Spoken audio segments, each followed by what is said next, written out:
რუსთაველზე ხდება ის, რაც ბოლო 213 დღე არის დედაქალაქის ცენტრში ვითარდება. აქ უკვე ნელ-ნელა იკრიბებიან ადამიანები და კლავინდებურადაც ტრადიციულად გამოთქვავენ პროტესტს არსებული რეჟიმის მიმართ და უცხადებენ სოლიდარობას იმ ადამიანებს, ვინც რეჟიმმა დაატყვევა. აქ არიან საზოგადოების წარმომადგენლები, არიან სინდისის პატიმრის ოჯახის წევრები და როგორც აღნიშნეთ, უკვე ორი პოლიტიკოსი არის, ვინც შიმშილობა გამოაცხადა და თქვა, რომ ეს არ არის თავგანწირვა, ეს არის უბრალოდ გადამწყვეტი ბრძოლა იმისათვის, რომ დავამარცხოთ ქართული ოცნების რეჟიმი. როგორც ჩვენ თქვი, ერთ-ერთი და პირველი, ვინც შიმშილობა გამოაცხადა, იყო ელენე ხოშტარია. სწორედ ელენე არის ჩვენს უკან და გადავალთ ახლა მასთან და მისგან გავიგეთ თუ კიდევ რაიმე აქვს სათქმელი. საღამოშვიდობის ელენე. გითხარით, ძალიან მკაფიო, ასე ვთქვა და გასაგები განცხადება გააკეთეთ მაშინ, როცა შიმშილობა დაიწყეთ, ხო? მაინტერესებს უკვე შიმშილობის მეორე დღეს, არ ვიცი, თუ გააქვთ რაიმე სათქმელი ადამიანებისთვის, მოქალაქეებისთვის, პოლიტიკოსებისთვის, მათ შორის ციხეში ვინც არ არის? რა თქმა უნდა, პირველი და ყველაზე მთავარი სათქმელი არის ის, რომ ამ ქვეყანაში ჩვენ ხალხი, ვინც ვიბრძვით, ვართ უმრავლესობა. შეიძლება განსხვავდებოდეთ პარტიული პოზიციებით, მაგრამ ვართ უმრავლესობა. ამ უმრავლესობამ უნდა ვირწმუნოთ, რომ თუ ვიბრძოლებთ, ამ რეჟიმს აუცილებლად დავასრულებთ. მეორე, ჩვენ პოლიტიკური სპექტრი, პოლიტიკური პარტიები უნდა დავდგეთ ერთად, რომ ხალხს ჰქონდეს ძალიან მკაფიო ორიენტირი და მკაფიო განცდა, რომ ამ ქუჩაში დგომას, პროტესტს და ასე შემდეგ აქვს მიმართულება, აზრი, პასუხისგებლობას ვიღებთ ჩვენ პოლიტიკოსები და შეგვიძლია ერთად დაждდომა. მესამე, ჩვენ გვჭირდება პოლიტიკური ალტერნატივის შექმნა, გარდა საზოგადოებისა, რომ ჩვენმა პარტნიორებმაც იცოდნენ, რომ საქართველოში არის არალეგიტიმური ოცნება, მაგრამ ლეგიტიმური პროდასავლური პოლიტიკური სპექტრი.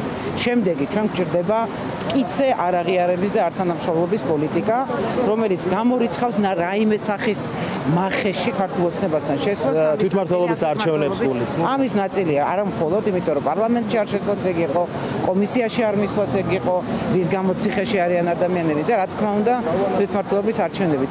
ნულოვანი თანამშრომლობა ამ რეჟიმთან, მათი სრული იზოლაცია. და შემდეგი ეს არის ერთად მუშაობა იმისთვის, რომ აქციები გახდეს დიდი, მასშტაბური და მათ შორის 4 ოქტომბრის არჩევნები გამოცხადეს არა არჩევნების, არამედ არჩევნების არ შედგომის დღე. აი ეს ძალიან კონკრეტული ამოცანები არის, რომელიც მე მინდოდა, რომ ძალიან ხმამაღლა ამ ფორმით მეთქვა, იმიტომ რომ ხშირად იცვითება უკვე პოლიტიკოსების ნათქვამები და მე მინდა რომ ყველა მიცოდეს, რომ როგორც კი ჩვენ ამ ბრძოლის გზაზე დავდგებით, მთელი ენერგია იქნება მიმართული სწორედ ამ სისტემის ხევაზე. კიდევ ერთი რამ მინდა გითხოთ, თქვენს გაცხადებაში ისეთ სიტყვები ახსენეთ, რომლითაც ოცნებას ძალიან ეშინია, ხო? არის სიტყვები, რის გამოც ხალხი დააჯარიმეს და ასე შემდეგ. ცხადია, პოლიტიკოსისგან ნათქვამ ესეთ სიტყვა უფრო საშია. აი, ხო არ ელოდებით, რომ არ ვიცი, აი საერთოდ როგორ ვთქვა, აი თავს გავლენ პრინციპში და აქვე დაკავებას ხვალეროლ იმ მოწოდების გამო, რაც თქვენ გააკეთეთ რევოლუცია სიტყვის ძალიან ეშინია. აბსოლუტურად. მშვიდობიანი რევოლუცია არის ჩვენი ჩვეულებრივი კონსტიტუციითაც კი განსაზღვრული უფლება, იმიტომ როცა კონსტიტუციას იპარავს ხევს ხელისუფლება, ხალხს აქვს ნამდვილად აჯანყების უფლება და ეს არის წერტილი, ამაზე დაკომპლექსებას არავინ არ აპირებს. რაც შეეხება დაკავებას, ადამიანებს აკავებენ, აი ოქროაშვილს ამოუქეკეს 2 წლის წინ მეზობელს ეჩხუბაო, ხო? მათ მიზეზი არ ჭირდება. ნინო დათაშვილი მსხვერპლი იყო თავად და ის დააკავეს, რომ თითქოს ვიღაცას დაესხა თავს. ამიტომ ესენი ვის როდის დააკავებენ, ეს არ არის არსებითი. არსებითი არის ის, რომ ჩვენ გქონდეს მკაფიო ხედვა, როგორ ვარყებთ და ვანგრევთ ამ სისტემას, იმიტომ რომ ჩვენ გვერდში არის მთელი მსოფლიო, ჩვენ ვართ მეტნი, ხალხი არ ჩერდება იბრძვის, ეხა პოლიტიკურმა სპექტრმა უნდა თქვა ჩვენი სათქმელი. ძალიან დიდი მადლობა. ჯანმრთელობას გისურვებ.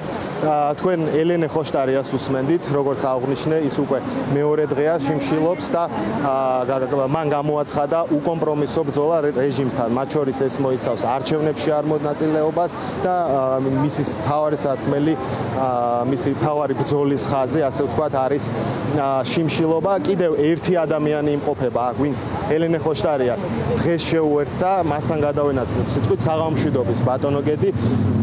თქვენ დღეს შეუერთდით შიმშილობას, ხო, სოლიდარობის, ელენე ხოშტარიას სოლიდარობის ნიშნა და ალბათ იმ დაკავებული ადამიანების მიმართაც, ვინც ახლა საპატიმროში იმყოფება, რა გაქვთ სათქმელი მათთვის, რა გაქვთ სათქმელი საზოგადოებისთვის? ის ფორმა რაც მიიღო რეჟიმმა ბოლო პერიოდში, ხა ხედავთ რომ რაღაცა დეგრადაცია იყო, მაგრამ ბოლო პერიოდის დეგრადაცია იყო ძალიან თვალშისაცემი და პრაქტიკულად გამორიცხავს პოლიტიკურ და სამართლებრივ პროცესს. იმიტომ რომ როცა შენ იჭერ ამდენ ადამიანს მტკიცებულების გარეშე, მერე იჭერ უკვე პოლიტიკოსებს, რომლებიც თეორიულად შანსია იმისთვის, რომ ქვეყანაში ცვლილებები მოხდეს და რეჟიმი შეიცვალოს სამართლებრივი და პოლიტიკური გზით.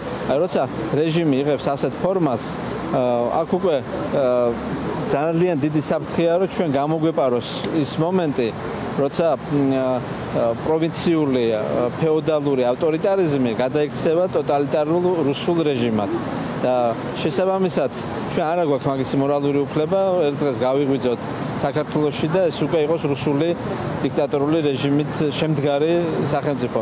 შესაბამისად გონია რომ საჭიროა რადიკალური ნაბიჯები, საჭიროა გარკვეული თავგანწირვაც იმისათვის, რომ დავიცვათ ჩვენი სამშობლო, მგონია, რომ ელენეს ინიციატივა სწორედ ამ პათოსით იყო გამსჭვალული და მაგიტომ იყო ეს გადაწყვეტილება და ვინც ხარი დაუჭერეთ და სოლიდარობა გამოუცხადეთ და უკვე 5 ადამიანის შემშლობს და ვიცით, რომ არა კიდე ბევრი შემოგვემატება. აი ყველა ვფიქრობთ მაგაზე, რომ ჩვენ არ გვინდა იმ საქართველოში გაგვიძება, სადაც სამოქალაქო უფლებები ხალხს აღარ ექნება და ახალ თაობას არ ექნება მომავალი. ძალიან დიდი მადლობა. წარმატებებს გისურვებ. კიდევ ამ ფოფხაძეს უსმენდით თქვენ კიდევ ერთ ადამიანს, ერთ პოლიტიკოს, რომელიც ელენე ხოშტარიას შეუერთდა პროტესტის უკიდურეს ფორმაში შიმშილსი, გარდა ამ ორი ადამიანისა, ამ პროტესტს შეუერთდა კიდევ 3 აქტივისტი, ჯამში ამ დროისთვის 5 ადამიანი შიმშილობს და უცხადებს ქართული ოცნების რეჟიმს და უმორჩილებლობას. ასეთ სიტუაციაა რუსთაველზე, ხალხი ნელ-ნელა ტრადიციულად იკრიბება, ასევე აქ ელოდებიან ძლიერი საქართველოს მარშს, რომელიც დაიძრება დღეს მარჯანიშვილის მოედნიდან და შემოერთდება რუსთაველს. სწორედ ამ დროს 9 საათზე, როდესაც მარში რუსთაველის გამზირს შემოერთდება, აქ მოშიმშილე პოლიტიკოსები განცხადებას გააკეთებენ.